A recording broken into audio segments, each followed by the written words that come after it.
అదే RTV app వార్తల్ని క్షణాల్లో చదివే అవకాశం ఉంటుంది. ఒక న్యూస్ పేపర్, ఒక టెలివిజన్ ఛానల్ మీ చేతుల్లో ఎప్పుడూ ఉంటాయి. మరి కేంద్రం నిన్న బడ్జెట్ ప్రవేశపెట్టారు. బడ్జెట్లో మన ఆంధ్ర రాష్ట్రం పేరు మారుమోగిపోయింది. యావత్ దేశం ఆంధ్ర రాష్ట్రం వైపు చూస్తున్నారు. అలాగే మన రాష్ట్రంలో ఇంక్లూడింగ్ వైఎస్ఆర్సీపీ కార్యకర్తలు, నాయకులు కూడా మన ముఖ్యమంత్రి నారా చంద్రబాబు నాయుడు గారికి ధన్యవాదాలు తెలుపుతున్నారు. మరి ఇలాంటి సమయంలో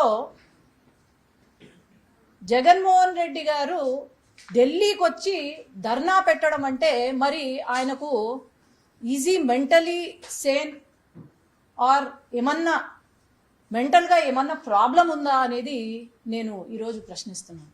ఎందుకంటే గత 5 సంవత్సరాలుగా ఆయన ముఖ్యమంత్రిగా ఉన్నారు.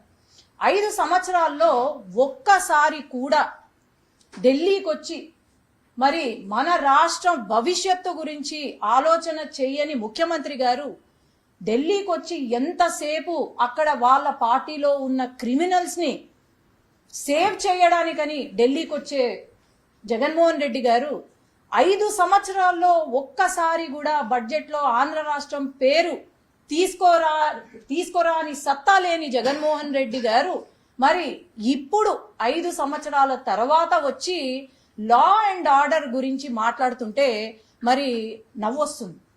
ఎందుకంటే మరి సొంత చెల్లెలు మరి వైఎస్ సునీత గారు తను ఎన్నో సంవత్సరాలుగా సొంత చిన్నాన్నను అతి కిరాతకంగా చంపేస్తే మరి న్యాయం చెయ్యండి అన్నా అని అడుగుతూ ఉంటే సొంత చెల్లెలికి న్యాయం చెయ్యని ముఖ్యమంత్రి గారు, అప్పుడు ముఖ్యమంత్రి గారు మరి ఈరోజు అదే క్రిమినల్స్ ని పక్కన పెట్టుకొని ఈరోజు లా అండ్ ఆర్డర్ గురించి మాట్లాడుతుంటే మరి ఏమని అనుకోవాలా మనం?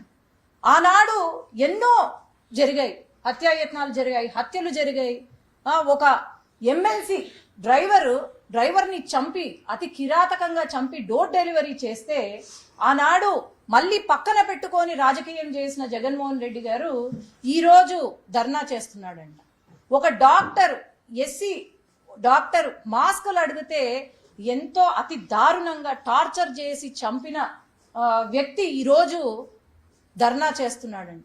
మా నంద్యాలలో అబ్దుల్ సలాం కుటుంబం పాపం చిన్న పిల్లలతో సహా చనిపోతే వాళ్లకు న్యాయం చేయని ముఖ్యమంత్రి, ఆనాటి ముఖ్యమంత్రి గారు జగన్మోహన్ రెడ్డి గారు మరి ఈరోజు లా అండ్ ఆర్డర్ గురించి మాట్లాడతారంట.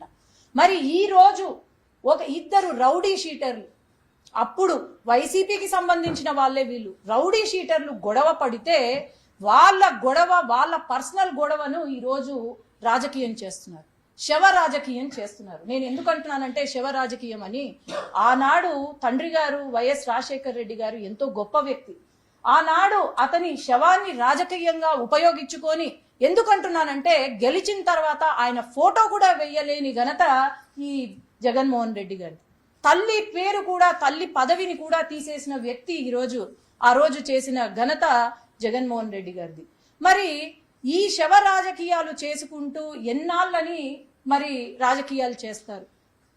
ఈనాడు మనం గమనిస్తే మా కోడుమూరు నియోజకవర్గంలో ఎక్స్ ఎమ్మెల్యే ఒక పాస్కో చట్టం కింద మొత్తం వీడియోలు, ఆడియోలు అన్ని బయటికి వస్తే అతన్ని పరామర్శించడానికని చెప్పి వెళ్తాడు జగన్మోహన్ రెడ్డి గారు. అట్లాగే మా ఊర్లో ఒక చిన్న పాప, 8 సంవత్సరాల పాపను అతి కిరాతకంగా రేప్ చేసి మర్డర్ చేసిన వ్యక్తులను పరామర్శించడానికని వైసీపీ నాయకులను పంపిస్తున్నారు మరి జగన్మోహన్ రెడ్డి గారు. ఇది శవ రాజకీయాలంటే. అందరూ కూడా అర్థం చేసుకునేది ఒకటి ఉంది. ఈ రోజు మనం డెవలప్మెంట్ వైపు చూస్తున్నాము, లేదంటే ప్రజా సంక్షేమం వైపు చూస్తున్నారు తెలుగుదేశం పార్టీ. కానీ వీళ్ళు చేసేది ఎంతకాలము ఉండదు. ఎందుకంటే అందరూ గుర్తుంచుకోవాలా, ప్రజలు ప్రతిపక్ష హోదా కూడా ఇవ్వలేదు. ఆయన చేసిన గులకరాయి డ్రామాకి ప్రతిపక్ష హోదా కూడా ఇవ్వలేదు. కానీ ఇప్పుడు ఈ డ్రామా ఏదైతే ఉందో, పాపము 6,000 రూపాయలు ఇచ్చి అంతా నార్త్ ఇండియన్స్ ఢిల్లీ వాళ్ళను తీసుకొచ్చి ఆడ ఎయిర్పోర్ట్ లో దింపినారంట. పాపం జనాలు కూడా వస్తలేరు ఆయనకు. మరి ఆలోచన చేయండి, ఏదో ఎగ్జిబిషన్ పెట్టినారంట. మీరు ఈ రోజు గెలిచారు అంటే ఒక ఎమ్మెల్యేగా గెలిచారు, 11 మంది ఎమ్మెల్యేలుగా ఉన్నారు అంటే రాష్ట్రాన్ని బాగు చేసుకోండి, లేదంటే మీ నియోజకవర్గం సమస్యలు బాగు చేసుకోండి అంతే తప్ప ఇక్కడ ఢిల్లీకి వచ్చి పాపం అవినాష్ రెడ్డి గారు ఎంపీగా రాజీనామా చేస్తారంట. రాజీనామా చేసిన తర్వాత ఈయన ఎంపీగా వస్తానని ఏదో పుకారో మరి నిజమో తెలియదు కానీ మీరు అదైనా చేయండి, ఢిల్లీకి వచ్చి రాజకీయాలు చేయొచ్చు. అంతేగాని అక్కడ చూసుకోకుండా అసెంబ్లీ జరుగుతున్న సమయంలో ఈ రోజు వచ్చి ఈడ పార్లమెంట్ లో ఢిల్లీలో మీరు ధర్నాలు చేస్తున్నారంటే యావత్ ఆంధ్రప్రదేశ్ సిగ్గుపడాల. కాబట్టి ఇవన్నీ మానుకోండి. మీరు ఖచ్చితంగా ఇలాంటి డ్రామాలు కనుక ముందు చేస్తే కనుక మీకు రాజకీయ భవిష్యత్తు కూడా ఉండదని నేను తెలియజేసుకుంటున్నాను.